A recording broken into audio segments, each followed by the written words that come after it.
దేవుని పరిశుద్ధమైన నామమునకు స్తోత్రములు. ఈ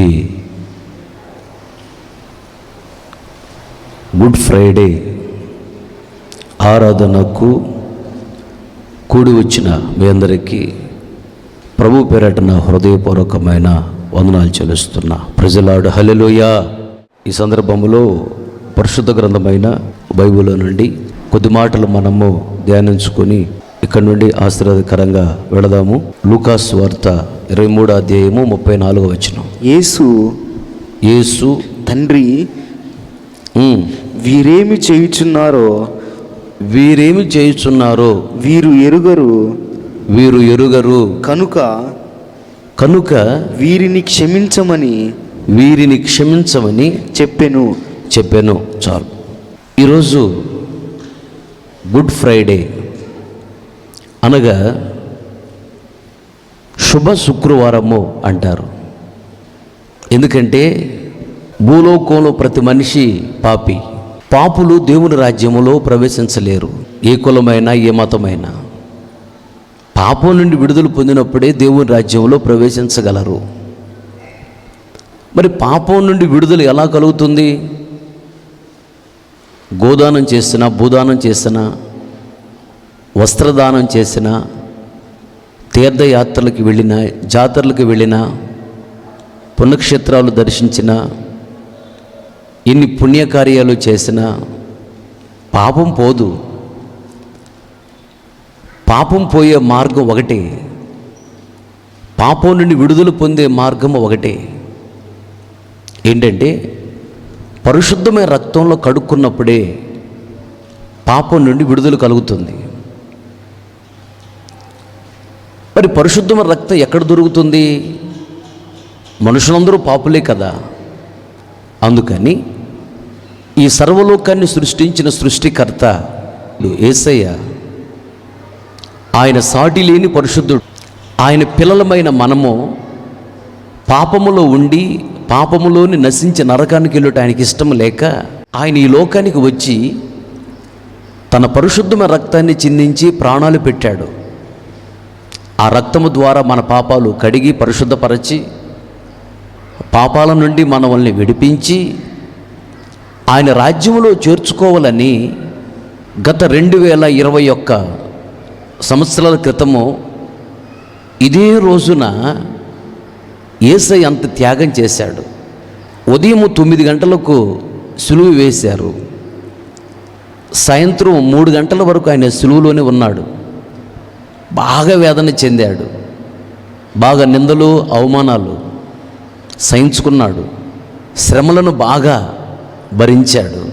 బాగా కొట్టారు, రక్తమంతా కారిపోయింది, ఓపిక లేదు.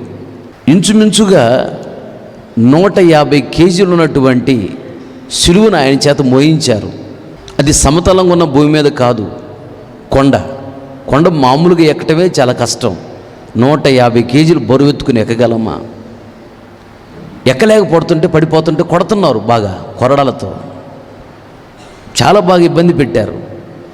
ఎందుకు యేసయ్య విడుదల పొందనేరక ఆ శ్రమను ఎందుకు అలా భరించాడు అంటే, మనము అగ్నిగుండానికి వెళ్ళి కోట్ల సంవత్సరాలు మనం అగ్నిగుండములో నశించిపోవటం ఆయనకి ఇష్టం లేక మన కొరకు ఆ నరక వేదన యేసయ్య భరించాడు. మన కొరకు యేసయ్య అంత త్యాగం చేశాడు. ఒక తల్లి కానీ, ఒక తండ్రి కానీ, స్నేహితులు కానీ, బంధువులు కానీ అంత త్యాగం ఎవరు మన కొరకు చేయలేదు. యేసయ్య అంత త్యాగం చేశాడు. కనుక ఈ రోజుని శుభ శుక్రవారము అంటారు. ప్రపంచమంతా ఆచరించేటువంటి పండుగ ఏదైనా ఉన్నది అంటే, 1 క్రిస్మస్, 2 గుడ్ ఫ్రైడే, 3 ఈస్టర్. ఏదో ముస్లిమ్స్ చిన్ని దేశాలు తప్ప ప్రపంచమంతా ఆచరిస్తారు ఈ 3 పండుగల్ని. అయితే ఈ దిన ఆయనను సులువ వేశారు. దాహం అరిశాడు. కానీ ఆయనకి ఎవరు కూడా మంచినీళ్ళు ఇవ్వలేదు. బాగా ఆకలితో ఉన్నాడు, ఎవరు అన్నం పెట్టలేదు. ఆయన ప్రార్థన చేస్తే మేలు పొందిన వారే నోటుకొచ్చినట్టు మాట్లాడుతూ ఉన్నారు.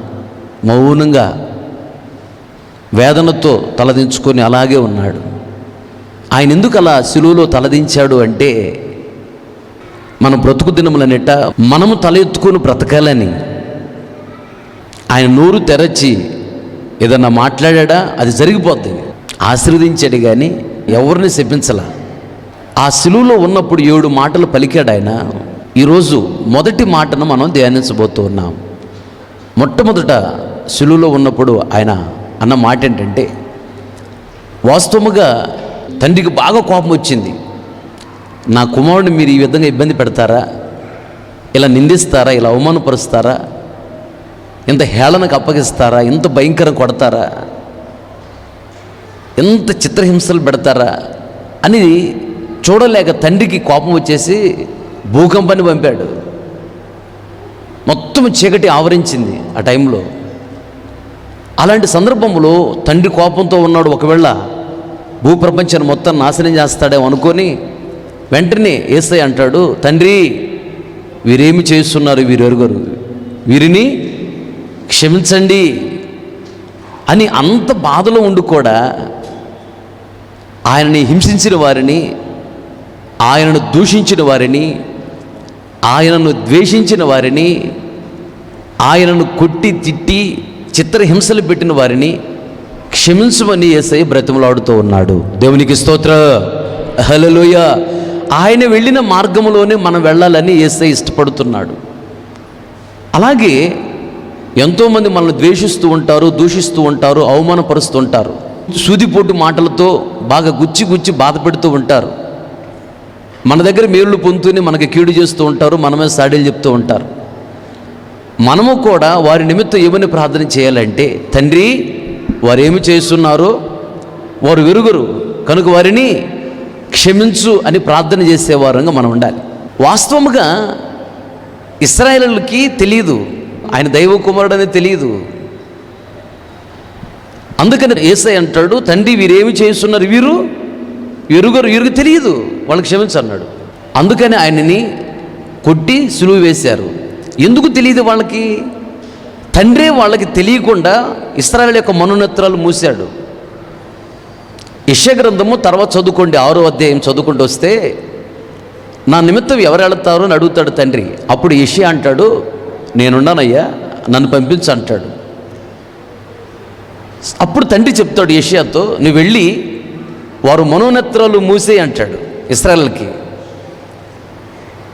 ఎందుకు ఇశ్రాయేలు మనోనేత్రాలు మోయమని చెప్పాడంటే, అన్యులమైన మనకు రక్షణ కలగాలంటే ఇశ్రాయేలులు యేసయ్యని సిలువ వేయాలి, అలా చంపాలి, యేసయ్య రక్తం చిందించబడాలి.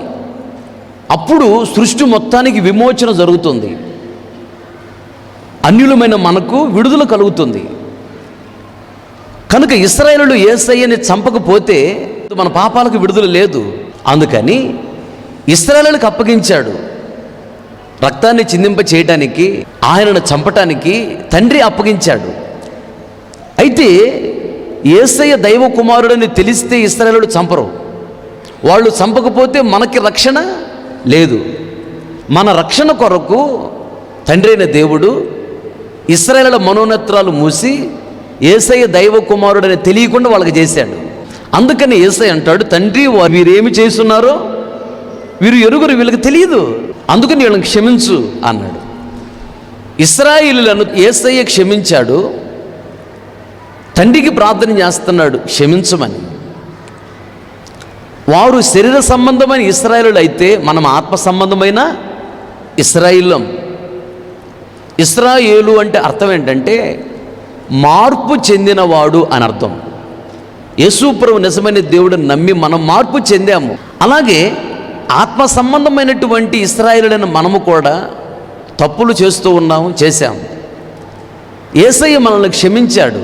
క్షమించి తండ్రికి ప్రార్థన చేస్తున్నాడు యేసయ్య, తండ్రి వీరేమి చేస్తున్నారు, వీరు ఎరుగురు, వీరిని క్షమించు అని మన కొరకు యేసయ్య సిలువలో పలికిన మొట్టమొదట మాట అది. ఎందుకు ఆ మాట అన్నాడు మన గురించి మనకు తెలియదా? మనం ఏం చేస్తున్నామో.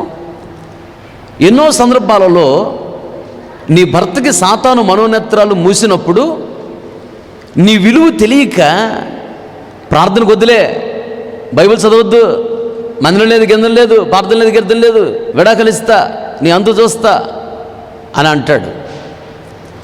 తెలియక సాతాను ఆయనకు మనోనేత్రం మూసినప్పుడు అలా మాట్లాడతాడు. మనోనేత్రం వెలిగించబడితే అలా మాట్లాడు. ఎందుకు తెలుసా? భార్య మీద భర్తకి పూర్తి అధికారం దేవుడు ఇవ్వలా. భర్త మీద భార్యకు పూర్తి అధికారం దేవుడు ఇవ్వలా. పూర్తి అధికారం ఎవరికి ఉంది? యేసయ్యకు ఉంది. నీ పిల్లల మీద పూర్తి అధికారం నీకు లేదు. అసలు వాస్తవంగా నా పిల్లలు నా ఇష్టం, నా పిల్లల్ని చంపుకుంటానంటే కుదరదు. ఊరుకుంటారు గవర్నమెంట్? పిల్లల్ని చంపితే ఊరుకోరు, తీసుకు జైలు పెడతారు. మన తల్లిదండ్రుల మీద మనకు పూర్తి అధికారం లేదు. దేవునికి పూర్తి అధికారం ఉంది. ఎందుకంటే ఈ లోకానికి పంపింది ఆయనే, కాపాడేది ఆయనే. మనోనేత్రాలు వెలిగించబడినప్పుడు ఒక పురుషుడు తన భార్యని నోటుకొచ్చినట్టు మాట్లాడి చిత్రహింసలు పెట్టడు. ఈవిడ మీద నాకు పూర్తి అధికారం లేదు, ఆయనకు అధికారం ఉంది. ఒకరోజు అడుగుతాడు లెక్క, ఎందుకు నీ భార్యను అలా హింసించావు? నీకు తోడుగా ఉండటానికి ఆవిడని ఇచ్చాను, నువ్వెందుకు అంత చిత్రహింసలు పెట్టావు, అంత భయంకరంగా ఆవిడ వేధించావని ఒకరోజు పురుషుణ్ణి దేవుడు లెక్క అడుగుతాడు. అప్పుడు ఈ పురుషుడు, నా ఇష్టం, నా భార్య, నువ్వెవరు నన్ను అడగటానికి అనే అధికారము లేదు. యేసయ్యకి పూర్తి అధికారం ఉంది. ఒక స్త్రీకి మనోనేత్రాలు మోయబడినప్పుడు, లేదా పిల్లలకు మనోనేత్రాలు మోయబడినప్పుడు, లేదా సాతానుగాడు తల్లిదండ్రులకు మనోనేత్రాలు మూసినప్పుడు, మన బంధువులకి స్నేహితులు మనోనేత్రాలు మూసినప్పుడు వాళ్ళు నోటుకొచ్చినట్టు మాట్లాడతారు. దేవుళ్ళేడికి గీవుళ్ళేడికి, ఆడ దేవుడికి న్యాయం ఉంది, ప్రార్థన లేదు, గిర్థం లేదు, మందిరం లేదు, గిందం లేదు, చేసేయాలి పెద్ద భక్తి సాల్లే అని ఎగతాళి హేళనగా మాట్లాడతారు. వాళ్ళకి సాతాను మనోనేత్రాలు మూసాడు కాబట్టి వాళ్ళకి దేవుడు భయం ఉండదు. అప్పుడు వాళ్ళ కొరకు మనం ఏమేమి ప్రార్థన చేయాలంటే, తండ్రి వీరేమి చేస్తున్నారు, వీరు ఎరుగురు కనుక వీరిని క్షమించండి అని ప్రార్థన చేయాలి. అందుకని సాతాను అప్పుడప్పుడు మనోనేత్రాలు మోస్తూ ఉంటాడు కాబట్టి మనకేం అర్థం కాదని ఇశ్రాయేలుని క్షమించాడు. క్షమించమని తండ్రిని అడిగాడు యేసయ్య. అదే మాట ఆత్మ సంబంధమైన ఇశ్రాయేలు మన గురించి కూడా తండ్రితో అంటున్నాడు, తండ్రి వీళ్ళని క్షమించమని. తండ్రి క్షమించాడా మనల్ని? క్షమిస్తే ఏం జరుగుతుందో తెలుసా? అన్ని సమస్యల నుండి విడుదల కలుగుతుంది. మీకు అర్థం కావటం కొరకు చెప్తా. ఈ లోకంలో సేవ చేస్తున్న దినాలలో యేసయ్య ఒకరోజు పక్షవాయువు కలిగిన వ్యక్తిని యేసయ్య దగ్గర తీసుకుని వచ్చారు. అప్పుడు యేసయ్య అతను చూసి ఏమన్నాడంటే, నీ పాపములు క్షమించబడ్డాయి, నీ మంచం ఎత్తుకొని వెళ్ళు అన్నాడు. వెంటనే ఆ పక్షవాయువు అనే రోగం నుండి అతను విడుదల పొంది నలుగురు ఎత్తుకుని వచ్చారు మంచం మీద అతన్ని. అతను ఒక్కడే మంచం ఎత్తుకుని వెళ్ళిపోయాడు ఇంటికి. గట్టిగా చెప్పకూడదు, దేవుని నామమున మహిమపరచు. ప్రైజ్ ది లార్డ్, హల్లెలూయా. చదవండి ఆ మాటలు. మత్తయి సువార్త 9వ అధ్యాయము 2వ వచనం. ఇదిగో జనులు పక్షవాయువుతో మంచము పట్టి ఉన్న మంచం పట్టి ఉన్న ఒకనిని ఆయన యొద్దకు తీసుకుని వచ్చిరి. యేసు వారి విశ్వాసమును చూచి, కుమారుడా ధైర్యముగా ఉండుము, నీ పాపములు క్షమించబడి ఉన్నవి. 7వ వచనం చదువు ఇప్పుడు. వాడు లేచి తన ఇంటికి వెళ్ళెను. అక్కడ యేసయ్య అన్నాడు, నీ పాపములు క్షమించబడ్డాయి అన్నాడు. వెంటనే అతనికి రోగం నుండి విడుదల కలిగింది. తండ్రి మన పాపములు క్షమించినప్పుడు, లేదా ఒక వ్యక్తి పాపములు క్షమించినప్పుడు ఏం జరుగుతుందంటే, నువ్వు ఏ రోగంలో ఉన్నా రోగం నుండి నీకు విడుదల కలుగుతుంది. దేవునికి స్తోత్రం. ఒక్క రోగమే కాదు, పాపం నుంచి విడుదల కలుగుతుంది, శాపం నుంచి విడుదల కలుగుతుంది, దరిద్రత నుంచి విడుదల కలుగుతుంది, కరువు నుంచి విడుదల కలుగుతుంది.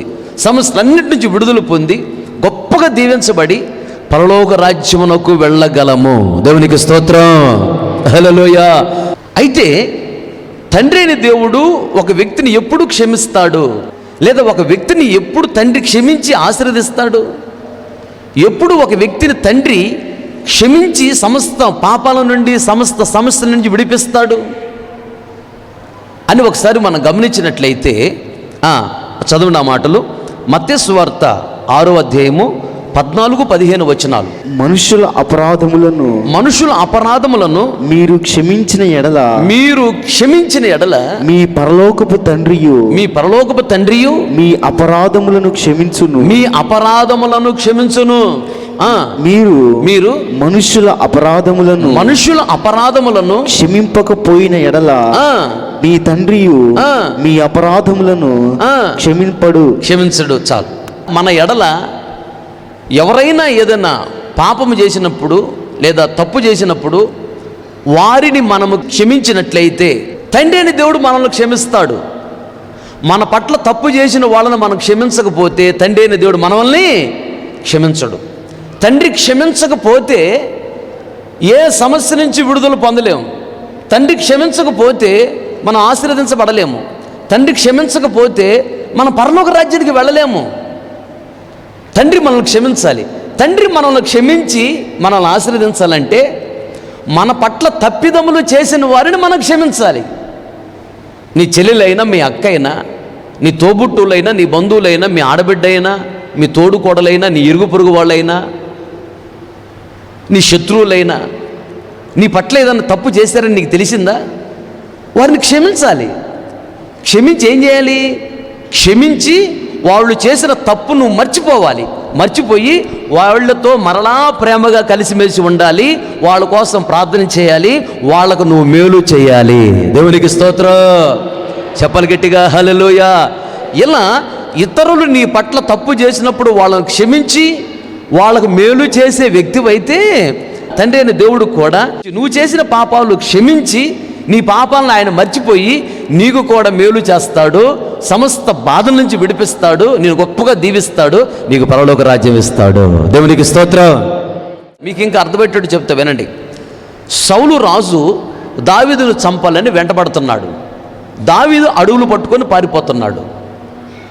ఒకరోజు సౌలు తన సైన్యంతో వెళ్ళి అరణ్యంలో దావీదుని వెదికి వెదికి వెదికి అలిసిపోయాడు. దావీదు దొరకలా.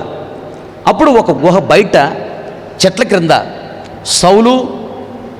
సౌలు సైన్యాధిపతి అబ్నేరు, అలాగే కొంతమంది సైన్యం అందరూ పడుకు నిద్రపోతున్నారు. దేవుడే వాళ్ళకి గాఢ నిద్ర కలుగు చేశాడని బైబిల్ రాయబడి ఉంది. వాళ్ళు అలా నిద్రపోతున్నారు. ఆ ప్రక్కగా దావీదుతో ఉన్నటువంటి వాళ్ళు కొందరు మనుషులు వెళ్ళిపోతున్నారు. అప్పుడు దావీదు ప్రక్కన ఉన్నటువంటి దావీదు అక్క కొడుకు, దావీదు మేనల్లుడు అభిషై, పరాక్రమ కలిగిన వాడు, రోషము గలవాడు. అభిషై అంటున్నాడు, దావీదు ఒక్క మాట సెలవు నాకు. సౌలు నిద్రపోతున్నాడు. ఈటతో పొడిచి భూమిలోకి పాతేస్తా అన్నాడు. అప్పుడు దావీదు అంటాడు, పరిశుద్ధాత్మ అభిషేకం పొందినవాడు అతను మనం తిట్టకూడదు, అతను కొట్టకూడదు, అతను చంపకూడదు, అతను ఏమనకూడదు. దేవుడు చూసుకుంటాడు అతన్ని. అయితే అభిషేక్ నువ్వు నాతో రా అని దావీదు అభిషేక్ని తీసుకుని వెళ్ళి సౌలు యొక్క ఈటి తీసుకొని, సౌలు తాగి మంచినీళ్ళు బాటిల్ ఉన్నది, ఆ బాటిల్ తీసుకొని ఈ వస్త్రం ఉన్నది అంగి, ఈ అంగి చెంగు కొంచెం కత్తితో కోసి ఆ ముక్క తీసుకుని వెళ్ళాడు దావీదు. కొండ మీదకి వెళ్ళి అక్కడి నుంచి పిలుస్తున్నాడు, సౌలు రాజా అని. అందరు లేచారు. ఎవరు అంటే అప్పుడు దావీదు అంటున్నాడు, సౌలు రాజా, ఎవరో చెప్పిన మాటలు విని ఎందుకు నీవు నన్ను చంపాలని ఒక కౌజు పెట్టను వేటగాడు తరిమినట్టుగా తరుగుతున్నావు. నేను మంచంలో మిన్నలు లాంటి వాడిని, కీడు చేసేవాడిని కాదు రాజా. మరి నీవెందుకు నాకు ఇలా కీడు చేస్తున్నావు? నేను కీడు చేసేవాడిని అయితే దేవుడు నిన్ను నా చేతికి ఇప్పుడు అప్పగించాడు. కానీ నేను చంపకుండా విడిచిపెట్టాను. నేను నీ దగ్గరికి వచ్చాననటానికి ఆధారం ఇదే. ఇదిగో నీ ఈటే నా దగ్గర ఉంది చూడు. నువ్వు తాగే మంచినీళ్ళ బాటిల్ నా దగ్గర ఉంది చూడు. ఇదిగో నీ వస్త్రపు చెంగు కోసాను చూడు. నేను నా దగ్గర ఉన్నది నీ వస్త్రపు చెంగు. నిన్ను దగ్గరికి వచ్చాను రాజా, నేను చంపొచ్చు, కానీ నిన్ను చంపలా. నేను నీ కీడు చేయను, నువ్వెందుకు నన్ను తరుగుతున్నావు రాజా అని బాధతో దుఃఖముతో దావీదు పలికాడు. అప్పుడు సౌలు అంటాడు, నాయనా దావీదు, అపకారమునకు ఉపకారము చేసి నాకంటే నీవే నీతిమంతుడు అనిపించుకున్నావు. ఘనకార్యములు పూనుకొని విజయము సాధించుదువుగాక. నాకంటే నీవే ఘనుడివి, నాకంటే నీవే భక్తి గలవాడివి అని సౌలు ఒప్పుకున్నాడు. చూడండి, కీడు చేస్తున్నాడు, చంపాలని వెంటబడుతున్నాడు సౌలు దావీదుని. అయితే దావీదు ఇప్పుడు ఏం చేస్తున్నాడో చూద్దామని దావీదు చేతికి సౌలు అప్పగించాడు దేవుడు. కానీ దావీదు చంపలా. చూసావా, కీడు చేసే వాళ్ళకు మేలు చేసే స్వభావం దావీదుది. ఇది గమనించినటువంటి దేవుడు దావీదు చనిపోయి ఇప్పటికి 4000 సంవత్సరాలు, ఇప్పటికీ దావీదు వంశానికి దావీదుని బట్టి దేవుడు కృప చూపిస్తూనే ఉన్నాడు. దేవునికి స్తోత్రం. దావీదు చేసిన పాపాలు కూడా దేవుడు క్షమించి దావీదు వంశాన్ని దేవుడు ఆశీర్వదించాడు. కారణం ఏంటంటే దావీదు పట్ల సౌలు చేస్తున్నటువంటి తప్పులను దావీదు క్షమించి మర్చిపోయి సౌలుకు మేలు చేశాడు. అందుకని దావీదు చేసిన తప్పులను దేవుడు క్షమించి దావీదుకి మేలు చేశాడు. దావీదు వంశానికి దేవుడు మేలు చేస్తున్నాడు. కనుక ఎదుటివారు మనకి ఏదన్నా తప్పు చేశారా, మన పట్ల కీడు చేస్తున్నారా, వాళ్ళని తిట్టొద్దు, కొట్టొద్దు, వాళ్ళకి కీడు చేయొద్దు. వాళ్ళని క్షమించి వాళ్ళు చేసిన పొరపాట్లు, వాడు నీ మీద చెప్పిన సాడీలు, వాళ్ళు నిన్ను తిట్టించారు, నిన్ను కొట్టించారు, నీ కీడు చేశారు, అవన్నీ మర్చిపోయి వాళ్ళు దీవించబడాలని ప్రార్థన చేయి, వాళ్ళకి మేలు చేయి.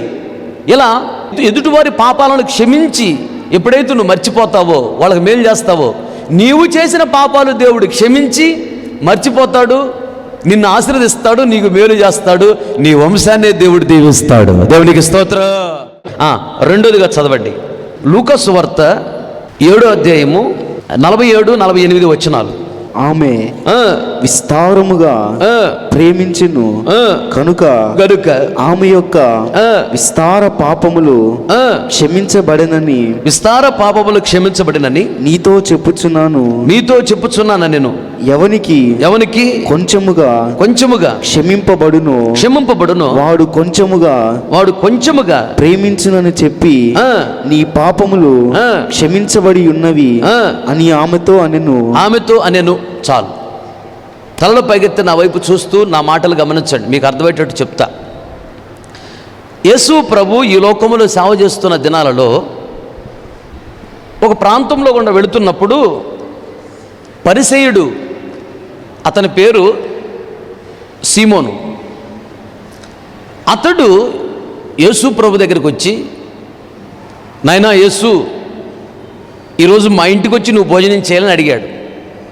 సరే అని చెప్పేసి యేసయ్య ఆ సీమోని ఇంటికి వెళ్ళాడు. భోజనానికి కూర్చున్నాడు. ఆ ఊరిలోనే భయంకరమైనటువంటి వేశ్య, పాపాత్మురాలు, సాక్ష్యం లేదు ఆవిడికి. ఆవిడ చిన్నగా ఆ ఇంట్లోకి భయపడతా వచ్చింది. యేసయ్య అలా కూర్చొని మాట్లాడుతూ ఉన్నాడు. తన పాపముల నిమిత్తమే పశ్చాత్తాపంతో ఏడుస్తూ వచ్చింది. వచ్చి ఆవిడ ఏడుస్తూ ఆవిడ కళ్ళ నుంచి కారుతున్న నీళ్లతో ఆయన పాదములు తడిపింది. పాదములు తడిపి వెంటనే తల వెంట్రుకలు ఇలా తీసి తల వెంట్రుకలతో ఆయన పాదాలు తుడిచింది. మూడోదిగా ఆయన పాదములు ముద్దు పెట్టుకుంది. నాలుగోది, ఆవిడ విలువైనటువంటి అత్తరు బుడ్డి తీసుకొని వచ్చింది. అది తీసుకొని వచ్చి ఆయన పాదములకు అత్తరు పూసింది. అప్పుడు వెంటనే ఆ ఇంటికి భోజనానికి పిలిచినటువంటి పరిసయ్యుడు సీమోన్ అంటాడు, ఈయన అనవసరంగా నేను భోజనం పిలిచానే, ఈయనేదో పెద్ద ప్రవక్త అనుకున్నాను, పెద్ద భక్తుడు అనుకున్నాను, దైవ కుమారుడు అనుకున్నాను. అసలు ఈ ఊరిలో ఆ మనిషికి సాక్ష్యమే లేదు, ఆ మనిషి ముఖం ఎవరు చూడరు, పచ్చి వ్యభిచారు ఆ మనిషి. ఈయనేంటి ఆమె వచ్చి కాళ్ళు పట్టుకుంటుంటే మౌనంగా ఉన్నాడు, ఈయన తెలియదా ప్రవక్త కదా, ఆమెను పోవతలు కానీ గద్దించాలి కదా, ఆవిడ ముట్టుకుంటుంటే మౌనంగా ఉన్నాడేంటి అని మనసులో అనుకుంటున్నాడు. అప్పుడు వెంటనే ఆయన మనసు ఎరిగినటువంటి యేసయ్య అంటాడు, సీమోను, నీకు ఒక విషయం చెప్పాలనుకుంటున్నాను నేను అన్నాడు. చెప్పండి అయ్యా అన్నాడు. భోజనానికి అది పిలిచావు, నేను నీ ఇంటికి వచ్చాను, కనీసం కాళ్ళు కడుక్కోవడానికి నువ్వు నాకు నీళ్ళు ఇవ్వలా, కానీ నా పాదములను ఆవిడ కన్నీళ్లతో కడిగింది, తల ఎంట్రుకులతో తుడిచింది ఆవిడ. నీవు నన్ను ముద్దు పెట్టుకోలేదు, ఆవిడ నా పాదములను ముద్దు పెట్టుకుంది. నా తలకు కనీసం నువ్వు నూనె పెట్టలేదు, కానీ ఆవిడ నా పాదములకు అత్తరు పూసింది.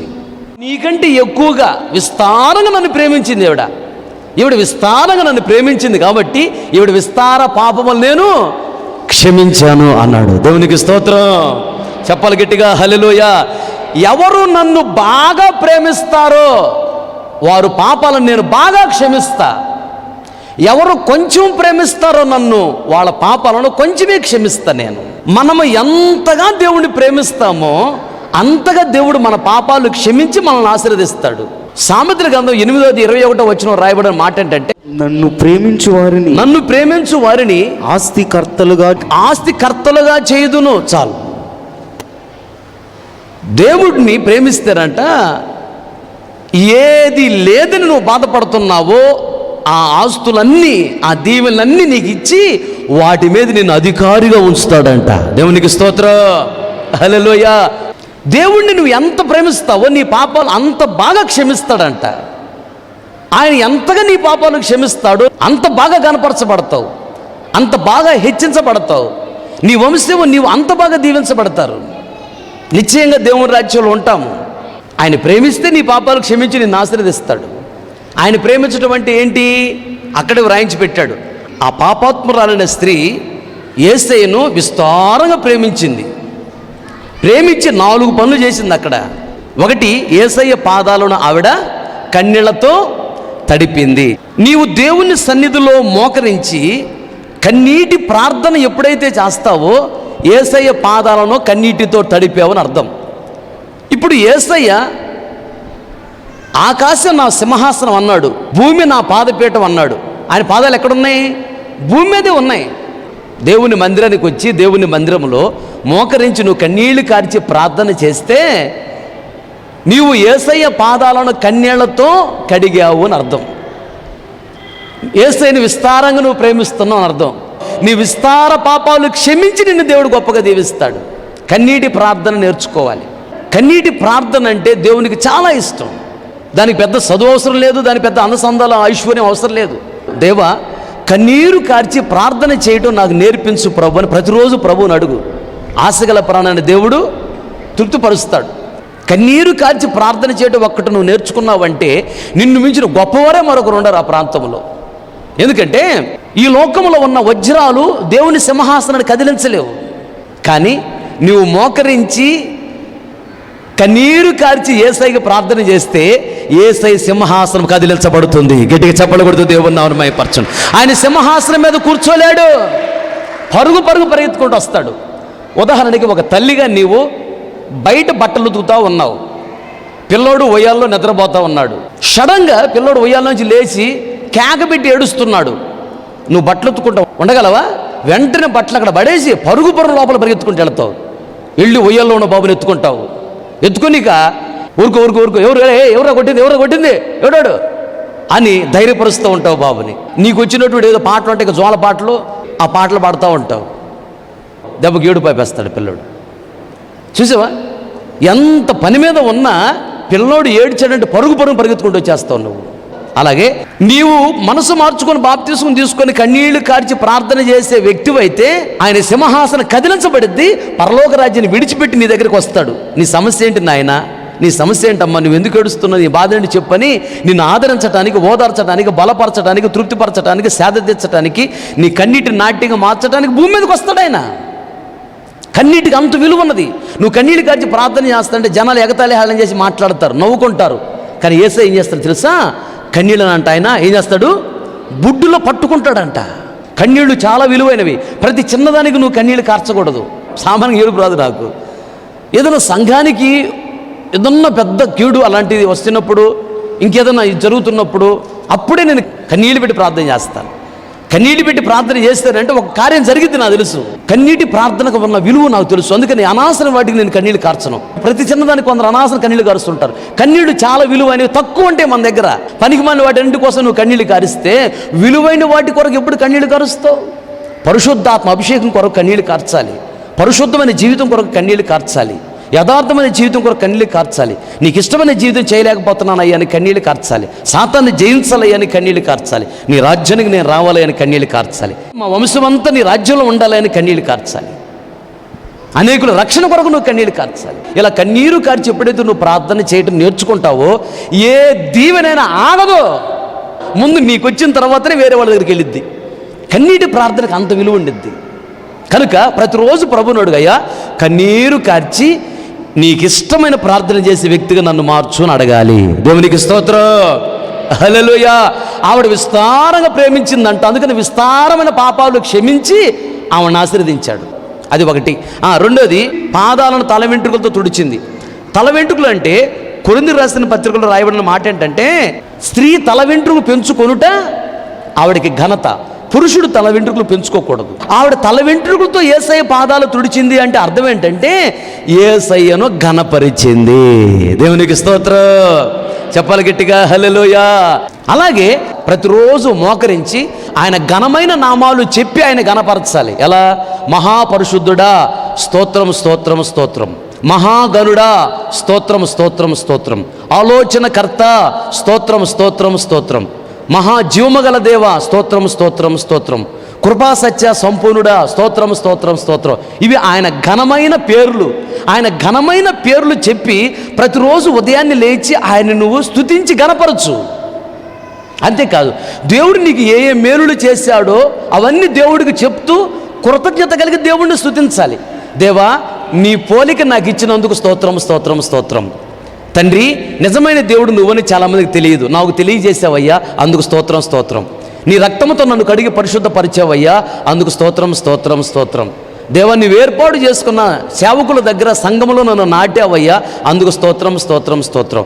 నాకు చక్కని భర్తనిచ్చావు, భార్యనిచ్చావు, పిల్లల్నిచ్చావు, సొంత గృహం ఇచ్చావయ్యా, ఉద్యోగం ఇచ్చావు, మాకు వ్యాపారం ఇచ్చావు, మమ్మల్ని నడిపిస్తున్నావు, స్తోత్రం స్తోత్రం స్తోత్రం. మమ్మల్ని క్షేమంగా కాపాడుతున్నావు, స్తోత్రం. కరోనా వచ్చి 1 కోటి మంది పైన చనిపోయారు ప్రపంచంలో.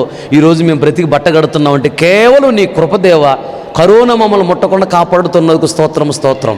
ఇలా ఎప్పుడైతే ప్రతిరోజు ఉదయాన్నే లేచి దేవుడిని స్తుతించి గణపరుస్తూ ఉంటావో, నన్ను గణపరుచు వారిని గణపరుస్తారన్నాడు. నువ్వు వెళుతున్న ప్రతి మార్గంలో, ఉద్యోగం నిమిత్తం వెళ్ళినా, వ్యాపారం నిమిత్తం వెళ్ళినా, పంట పొలంలోకి వెళ్ళినా, చదువుల్లోకి వెళ్ళినా, ఎక్కడికి వెళ్ళినా నువ్వు ఘనంగానే తిరిగి వస్తావు. దేవుడు మాట తప్పడు. ప్రైజ్ హల్లెలూయా. ఆవిడ పాదములను తల వెంట్రుకలు తుడిచింది. ఆవిడ నన్ను విస్తారంగా ప్రేమించింది అన్నాడు. విస్తారంగా ప్రేమించింది అనటానికి ఇది 2వ కారణం. అలాగే నువ్వు దేవుణ్ణి గణపరిచావంటే నువ్వు దేవుణ్ణి విస్తారంగా ప్రేమిస్తున్నావు అని అర్థం. నీ విస్తారమైన పాపములు క్షమిస్తాడు. దేవుణ్ణి గణపరుస్తున్నావు కాబట్టి దేవుడు నిన్ను గణపరుస్తాడు. అది 2వ విషయం. 3వదిగా, ఆవిడ ప్రేమించి ఏం చేసింది? యేసయ్య పాదాలను ముద్దు పెట్టుకుంది. పాదములు అంటే దేవుని సన్నిధికి సాదృశ్యంగా ఉన్నది. అంటే ముద్దు అంటే ఇష్టానికి సాదృశ్యం. పాదములు ముద్దు పెట్టుకోవటం అంటే దేవుని సన్నిధి అంటే నీకు ఇష్టం ఉండాలి, మందిరం అంటే నీకు ఇష్టం ఉండాలి. కొందరికి ఆదివారం వచ్చిందంటే అబ్బో ఆదివారం అప్పుడే వచ్చిందా ఇష్టం ఉండదు. ఆదివారం వస్తుందంటే నేను ముందే మందిరానికి వెళ్ళాలి, దేవుని సన్నిధికి వెళ్ళాలి, దేవుని పాటలు వినాలి, దేవుని పాటలు పాడాలి, అందరితో కలిసి పాడాలి, చక్కగా చప్పట్లు కొట్టి దేవుని గణపరచాలి, ఆరాధన చేయాలి, సాక్ష్యం చెప్పాలి, జాగ్రత్తగా వాక్యాన్ని వినాలి, వాక్యాన్ని ధ్యానించాలి. దేవుని సన్నిధి అంటే నీకు మంచి ఇంట్రెస్ట్ ఉండాలి. సాతాను గారు ఇంట్రెస్ట్ లేకుండా చేస్తాడు దేవుని మందిరం అంటే. అప్పుడు నువ్వు ప్రార్థన చేసుకోవాలి, ప్రభువా నీ సన్నిధి అంటే నాకు ఇష్టం కలుగు చేయండి అయ్యా. సత్యాసక్తి దయచేయని అడగాలి. సత్యం అంటే యేసయ్యా, ఆసక్తి అంటే ఇష్టము. సత్యాసక్తి నాకు దయచేయండి అంటే యేసయ్యా నువ్వంటే నాకు ఇష్టం దయచేయండి, నీ మందిరం అంటే నాకు ఇష్టాన్ని దయచేయండి, నీ పాటలు అంటే నాకు ఇష్టం ఉండాలి, నీ పరిచర్య అంటే నాకు ఇష్టం ఉండాలి, అలాగే నీ సన్నిధి అంటే నాకు ఇష్టం ఉండాలి. ఆసక్తిగా పాటలు పాడాలి, ఆసక్తిగా దేవుని వాక్యాన్ని వినాలి, ఆసక్తిగా దేవుని వాక్యాన్ని ధ్యానించాలి, ఆసక్తిగా బైబిల్ చదవాలి. దేవుని కార్యం ఏదైనా శ్రద్ధగా చేయాలి. శ్రద్ధ గల వారు ఐశ్వర్యవంతులు అవుతారన్నాడు దేవుడు. కనుక విస్తారమైన నీ పాపాలు క్షమించి దేవుడు నిన్ను విస్తారంగా దీవిస్తాడు. దేవునికి స్తోత్రం. నువ్వు ఇంటిలో మోకరించి ప్రార్థన చేయటం కూడా యేసయ్య పాదాల ముద్దు పెట్టుకోవటమే. ఆవిడ విస్తారంగా ప్రేమించింది కనుక విస్తారమైన పాపాలు క్షమించను అన్నాడు. ఆవిడ ప్రేమించింది అనడానికి ఆధారం ఏంటి? యేసయ్య చెప్పాడు అక్కడ. 1 పాదాలు కన్నీళ్లతో తడిపింది, 2 పాదాలను తల వెంట్రుకలతో తుడిచింది, 3వది పాదాలను ముద్దు పెట్టుకున్నది, 4వది పాదాలకు ఏం పూసిందంట? అత్తరు పూసిందంట. అత్తరు పోయగానే ఆ రూమ్ అంతా ఇప్పుడు ఏం వాసన వస్తుంది? మంచి సువాసన వస్తుంది. సువాసన రంగులు అందరూ అని ఇంట్రెస్ట్ చూపిస్తారు. ఆవిడ రావటం వల్ల ఆ రూమ్ మొత్తం ఏమొచ్చింది? ఇప్పుడు సువాసన వెదజల్లుతుంది. దాని ఆత్మీయ అర్థం ఏంటంటే అత్తరు అంటే సువాసనకు సాదృశ్యం, సువాసన అంటే మంచి సాక్ష్యానికి సాదృశ్యం. ఆయన పాదములకు అత్తరు పోయటం అంటే ఈ మందిరం ఉన్నది కదా, మన ద్వారా ఈ మందిరానికి ఈ పరిచర్యకి మంచి సాక్ష్యం రావాలే కానీ మన ద్వారా సాక్ష్యం పోకూడదు. పలానా జైదుని చర్చికి వెళ్ళి విశ్వాసం అంట ఏవడా చూడు ఏ విధంగా తగాదాడుతుందో అని అన్నారనుకో, జైధ్వని మినిస్ట్రీస్ అని ఈ పరిచర్యకి నీ ద్వారా మంచి పేరు వచ్చిందా చెడ్డ పేరు వచ్చిందా? మార్కెట్కి వెళ్ళిందంట, దోసకాయ అంతా దాని బ్రతికి అంత అటువైపు తిరిగి డబ్బులెట్టి తీసుకునే లోపు ఒక దోసకాయ తీసి అట్లే బుట్టలేసుకుంది. వేసేటప్పుడు ఆయన చూశాడు, గబక్కన తిరిగాడు. ఆవిడ గమనించలా. ఆ ప్రక్క షాపులో ఉన్న ఆవిడ వాళ్ళ భార్య ఆ కొట్టుకొట్టి వెళ్ళది, ఏమో తెలియదు. వెంటనే ఆవిడంది, మాయ్ ఏమన్నా బుద్ధి జ్ఞానం ఉందా నీకు? నీకు ఆయన కుసురు ఆల్రెడీ ఒకటి వేసాడు కదా, మళ్ళీ దొంగతనంగా తీసుకుని వేసుకోకపోతే ఏంటి దొంగ బుద్ధులు అంది ఆవిడ. అనగానే ఈవిడేమంట తెలుసా? ఊరికమ్మ ఎట్ట కనపడుతుంది మీ కళకి దొంగ బుద్ధులు అంటవేంది? కావాలంటే కొలుసుకో, నేను ఎప్పుడు వేసుకున్నాను, ఆయన ఇచ్చిందేలే, అసలు నీ ప్రార్థన వ్యక్తిని అట్ట చేసేదని కదా అంటది. మళ్ళీ ఇది సర్టిఫికెట్ అనమాట.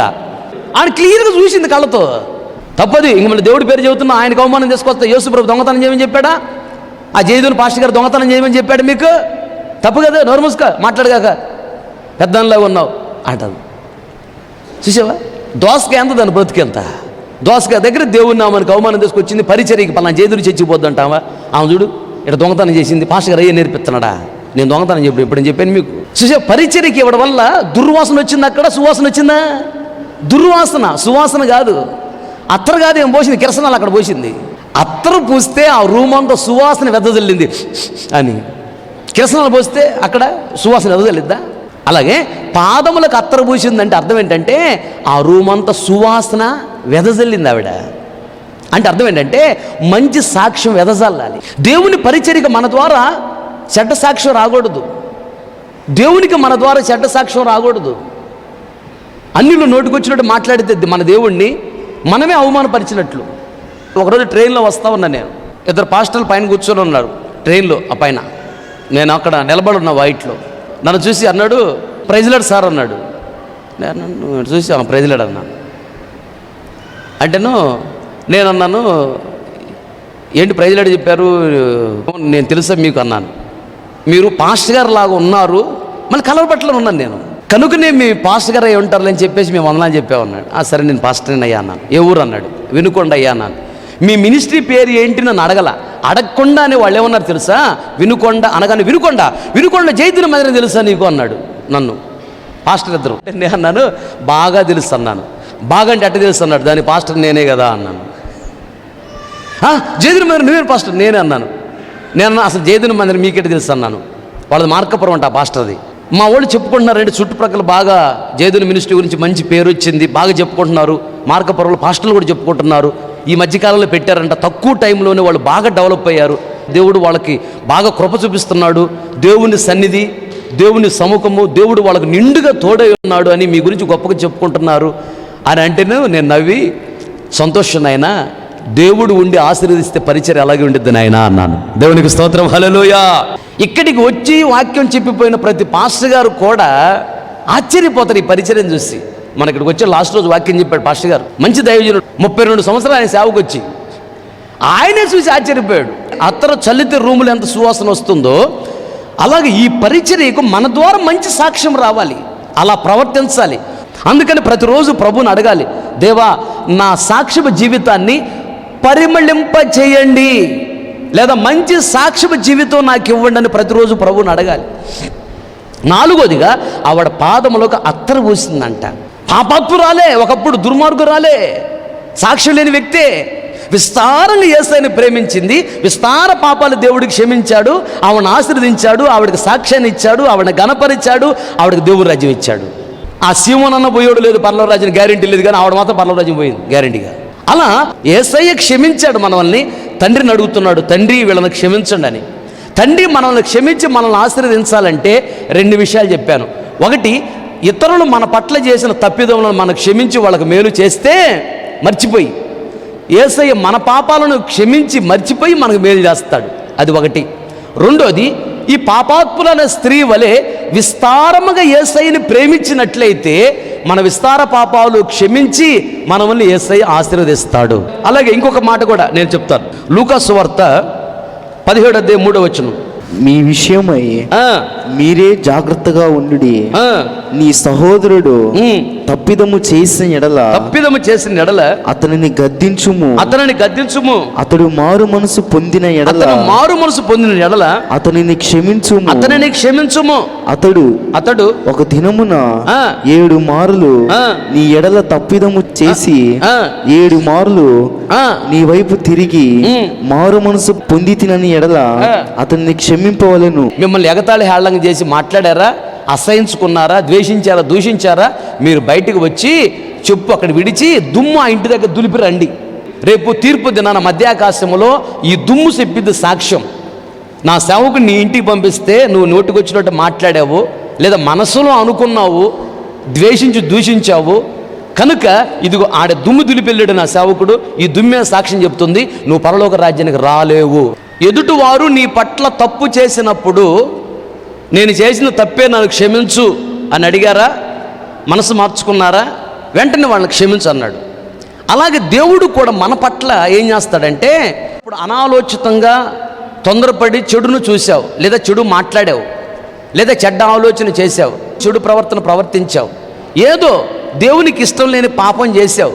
నీ భర్తకు తెలియకపోవచ్చు, నీ భార్యకి తెలియకపోవచ్చు, నీ పిల్లలకు తెలియకపోవచ్చు, తల్లిదండ్రులకు తెలియకపోవచ్చు, ఎవరికి తెలియకపోవచ్చు. నువ్వు చేసింది దేవుడికి తెలుసు, నీకు తెలుసు నువ్వు చేసింది పొరపాటే. అప్పుడు వెంటనే మోకరించి, ఒకవేళ మోకరించడానికి అక్కడ టైం లేకపోయినా నువ్వు బండి మీద వెళుతున్నావు లేదా బస్సులో వెళుతున్నావు, అక్కడ మోకరించాల్సిన అవసరం లేదు.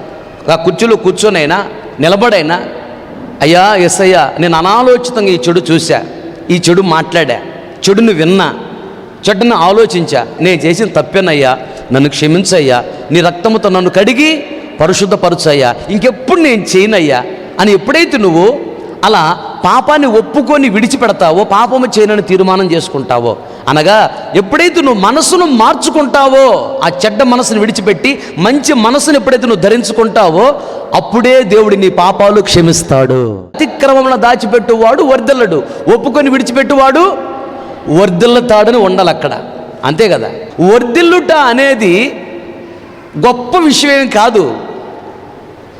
అతిక్రమం దాచిపెట్టువాడు వర్ధిల్లడు, ఒప్పుకొని విడిచిపెట్టువాడు కనికరించబడతాడు అనేది గొప్ప మాట.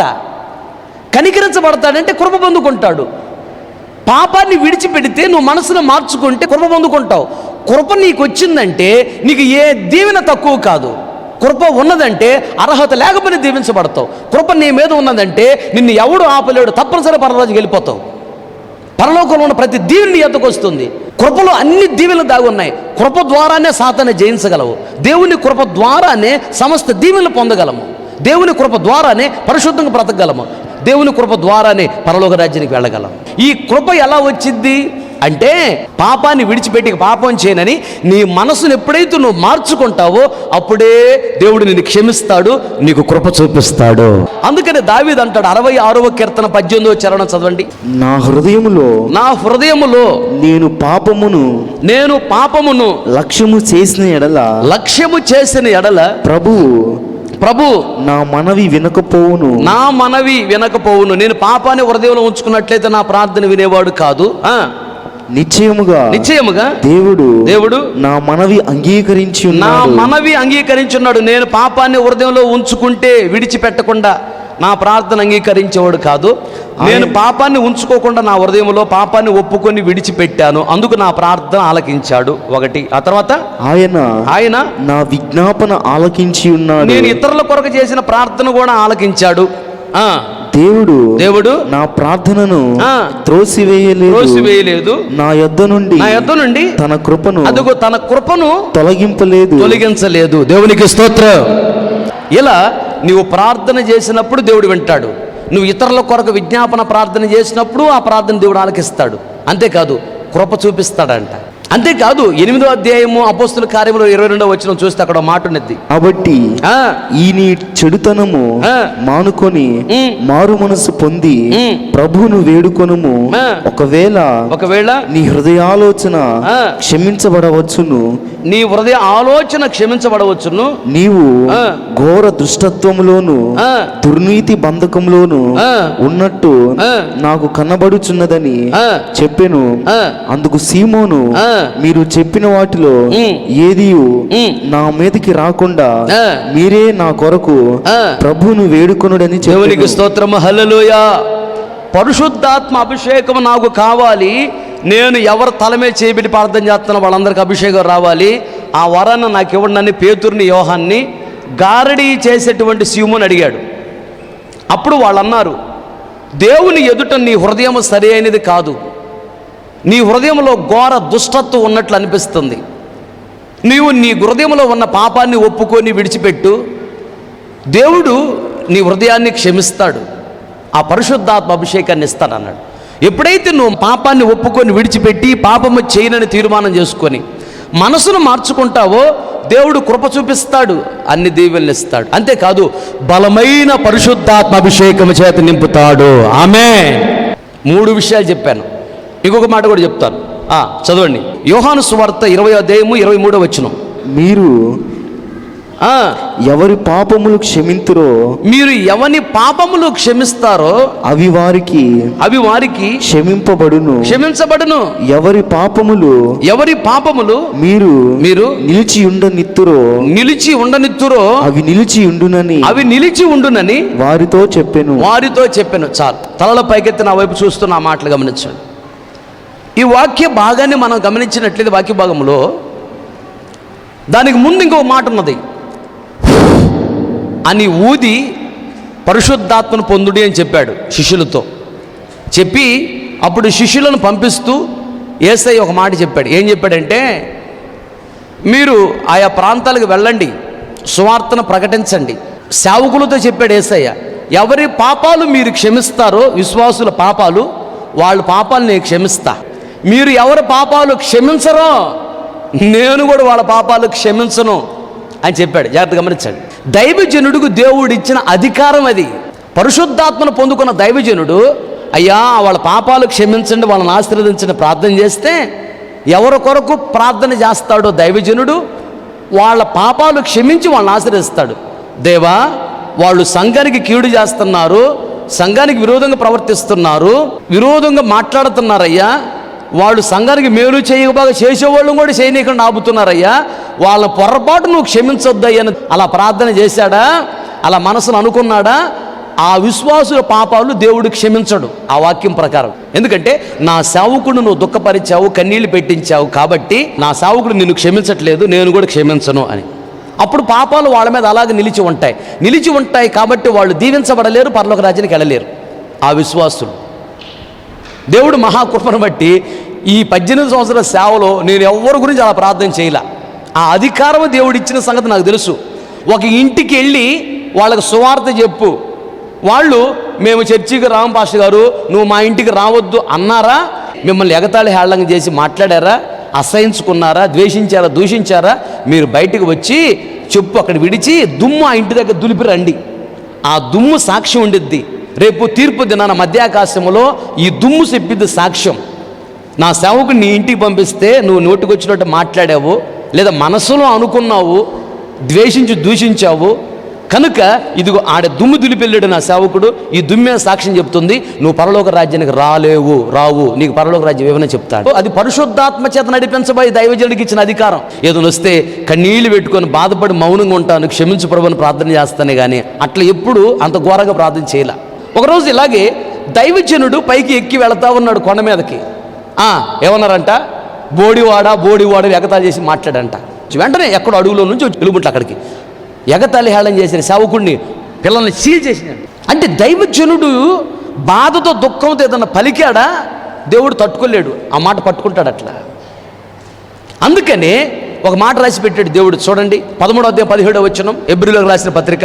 మీ పైన నాయకులుగా ఉన్నవారు లెక్క ఒప్పచెప్పవలసిన వారు, అదుగో మీ గురించి లెక్క అప్పగించాలి. మీ ఆత్మలను కాయుచున్నారు. మీ ఆత్మలను దైవజనుడు కాయుచున్నాడు. సైతాన్లు పట్టకుండా, సాతాను చేతుల్లో పడకుండా, నరకానికి వెళ్లకుండా ప్రార్థన చేసి మిమ్మల్ని కాపాడేదే దైవజనుడు. వారు దుఃఖముతో ఆ పని చేసిన ఎడల, దుఃఖముతో ఆ పని చేశారా, నువ్వు దైవజనులను దుఃఖపెట్టి కన్నీళ్లు పెట్టి బాధ పెట్టావా, మీకు నిష్ప్రయోజనము. అది నీకు నిష్ప్రయోజనం అంటే ఆశీర్వాదం ఉండదు. ఆశీర్వాదం ఉండదంటే ఏముండిద్ది, శాపం ఉండిద్ది అని అర్థం. దైవజనులు మీ ఆత్మలను కాయుచున్నారు, ఉపవాసం ఉండి ప్రార్థన చేసి. ఈరోజు ప్రభు నాకు ఉదయం ఒక మాట చెప్పాడు, నా గుండెలో జల్లుమని, అది నాకు దర్శనం. ఏమని చెప్పాడంటే, జయధ్వని టీషర్ట్ వేసుకున్న ఒక చిన్న పిల్లోడు వచ్చి నా ముందు నిలబడ్డాడు, ఎంట్రుకులు గుండుతో ఉన్నాడు. అంటే అర్థం ఏంటంటే ఆ బాబు చనిపోతాడని అర్థం. చిన్నపిల్లోడు అంటే చిన్నపిల్లోడని కాదు, దేవుని దృష్టిలో చిన్నపిల్లలంటే పెద్ద వయసున్న వాళ్ళనే దేవుడు దృష్టిలో చిన్నపిల్లలని అర్థం. సంఘములో ఎవరో చనిపోతున్నారని చెప్తున్నా, అలా జరగకూడదు అని నేను ప్రభుని బతిలాడాను. 2-3 సార్లు మళ్ళీ ప్రార్థన చేసి, అలా జరగకూడదు ప్రభు, వాళ్ళు నేను పొరపాటు ఉంటే క్షమించండి అయ్యా, క్షమించి వాళ్ళకి ఆయుష్నివ్వండి, ఆరోగ్యాన్ని ఇవ్వండి, నీ రాజ్యాన్ని యోగ్యులుగా మార్చండి, ప్రార్థన పరులు మార్చండి, నువ్వు పొరపాట్లు కనిపెట్టి చూస్తే భూమి మీద ఎవరు బ్రతకలేరు కదా ప్రభు అని బతిలాడా. అలా ఎన్నో సందర్భాల్లో మీరు చేసే పొరపాట్లను బట్టి దేవుడు నాకు బయలుపరుస్తాడు. వాళ్ళు ఎన్ని వాక్యాలు చెప్పినా బ్రతుకులు మార్చుకోవట్లేదని. 3 రోజులు అంత వాక్యాలు విన్నారా, చక్కగా దైవజనుల ద్వారా దేవుడు మాట్లాడా. తీర్మానం చేసుకోలేదని 4 చూపించాడు కలలో నాకు దేవుడు. వీళ్ళు తీర్మానం చేసుకోలేదు, ఇన్ని వాక్యాలు విన్నారే. దైవజనులు పిలిపించి వాక్యాలు చెప్పించింది ఎందుకు? వాక్యాలు విని మీ జీవితాన్ని సరి చేసుకుంటే మీరు దీవించబడతారు, పరలోక రాజ్యానికి వస్తారని. అప్పుడు నేను ప్రార్థన చేశా, వాళ్ళని క్షమించండి ప్రభువా, క్షమించి మంచి తీర్మానాలు స్థిరపరిచి వాళ్ళని ఆశీర్వదించిన ప్రభు ప్రార్థన చేశాను. ఇలా కొన్ని సందర్భాల్లో తెలుసో తెలియక మీరు ప్రవర్తించే ప్రవర్తన బట్టి దేవుని కోపము, దేవుని ఉగ్రత మీ మీదకి వచ్చిద్ది. అప్పుడు దేవుడు అంటాడు, నువ్వు ప్రక్కకు తోలుగు, నేను చూసుకుంటా వాళ్ళని అంటాడు. అప్పుడు దైవజనుడే మీకోసం ప్రార్థన చేసి, లేదు ప్రభువా క్షమించండి అని ప్రార్థన చేసి మిమ్మల్ని కాపాడేది పరిశుద్ధాత్మ చేత నడిపించబడే దైవజనుడు. ఒక విశ్వాసిని చూసినప్పుడు దైవజనుడు సంతోషించాలి, ప్రభువా నమ్మకస్తులని బిడ్డలు వీళ్ళని దీవించండి, వీళ్ళని ఆశీర్వదించండి. అలాగని నేను చూడాలని నువ్వు పని చేయాల్సిన అవసరం లేదు, నేను ఈ కళ్ళతో చూడాల్సిన అవసరం లేదు. మీలో ఎవరు నమ్మకంగా యథార్థంగా పరిచర్య చేసేవాళ్ళు, ఇవన్నీ దేవుడు నాకు కలలో కానీ దర్శనంలో కానీ చూపిస్తాడు. నాకు అర్థమైంది, పరిశుద్ధాత్మచేత నడిపించబడే దైవజనుడికి ఏమీ దాగి ఉండవు, అన్నీ తెలిసిపోతూ ఉంటాయి. దేవుని ఆత్మచేత నడిపించబడే దైవజనుడు ఎప్పుడు నువ్వు కన్నీళ్ళు పెట్టించగాక. వారు కన్నీళ్లు పెట్టి దుఃఖంతో గబక్కనేది అన్నారా, ప్రభు ఏందయ్యా ప్రభు వీళ్ళని అని నేను క్షమించలేదు, దేవుడు కూడా క్షమించడు. అలా కాకుండా నీ పరిచర్య చూసినప్పుడు, ప్రభువా ఈ బిడ్డలు నమ్మకస్తులు, ప్రభువా నమ్మకంగా ప్రార్థన చేస్తారు, నమ్మకంగా ఉపవాసం ఉంటారు, నమ్మకంగా పరిచర్య చేస్తారు, నమ్మకంగా దేవుని మందిరానికి ఇచ్చే బిడ్డలు, ఈ బిడ్డలు మంచి బిడ్డలు, మంచి నమ్మకస్తులు, భక్తిగల పిల్లలు అని ఎప్పుడైతే దైవజనుడు మీ కొరకు ప్రార్థన చేస్తాడో మీ కుటుంబాలు గొప్పగా దీవించబడతాయి. దేవునికి స్తోత్రం. చెప్పలు గట్టిగా హల్లెలూయా. మోకరించండి, ప్రార్థన చేసుకో. మహాపరిశుద్ధుడా, మహాగణుడా, మహోన్నతుడా, నిత్య నివాసి, నీకు స్తోత్రం. నువ్వెంతైనా నమ్మదగిన దేవుడవు తండ్రి. గడిచిన 2021 సంవత్సరాల క్రితము శరీరధారికి లోకానికి దిగువచ్చి మా కొరకు రక్తాన్ని చిందించారు, ప్రాణాలు పెట్టారు. రక్తము ద్వారా మా పాపాలు కడిగి పరిశుద్ధపరిచి మమ్మల్ని క్షమించి మీ ఆశీర్వాదములకు యోగ్యముగా మార్చాలని, మీ అభిషేకములకు యోగ్యముగా మార్చాలని, మీ ఘనతకు యోగ్యముగా మార్చాలని, మీ సింహాసనం యోగ్యంగా మార్చాలని, పరలోక రాజ్యానికి యోగ్యముగా మార్చాలని, సాతాను కబంధస్థల నుంచి విడిపించాలని, సాతాను విశ్వకోణ నుంచి విడిపించాలని,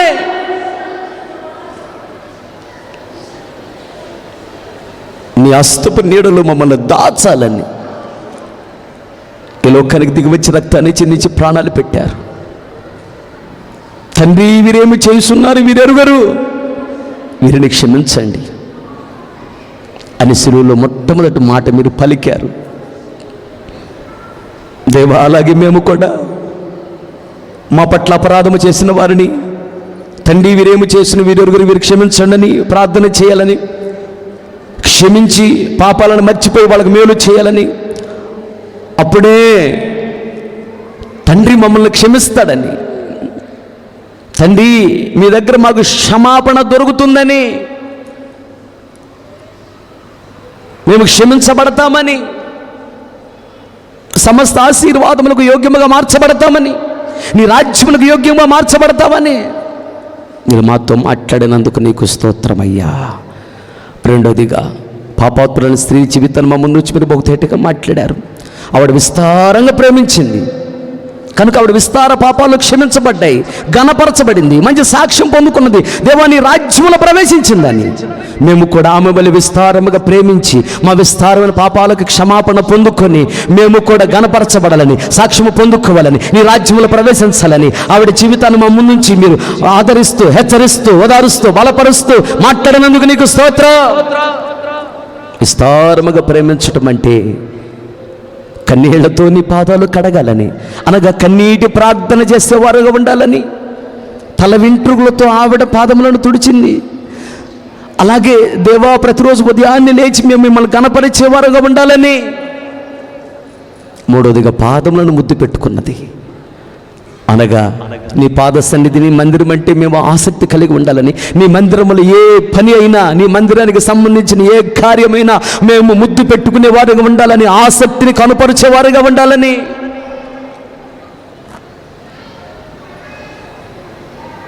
నాలుగోదిగా పాదములకు అత్తర పోసింది, సువాసన వెదజల్లింది. అలాగే ఓ మంచి సాక్ష్యము జీవితాన్ని మేము వెదజల్లే వారుగా ఉండాలని, మా ద్వారా పరిచర్యకు మంచి సాక్ష్యము రావాలని, మా ద్వారా నీ మందిరానికి, నీ పరిచర్యకు ప్రభువా నీకు ఒక సాక్ష్యము రావాలని, మంచి సాక్ష్యము తెచ్చేవారుగా ఉండాలని, సువాసన వెదజల్లే వారుగా మేము ఉండాలని.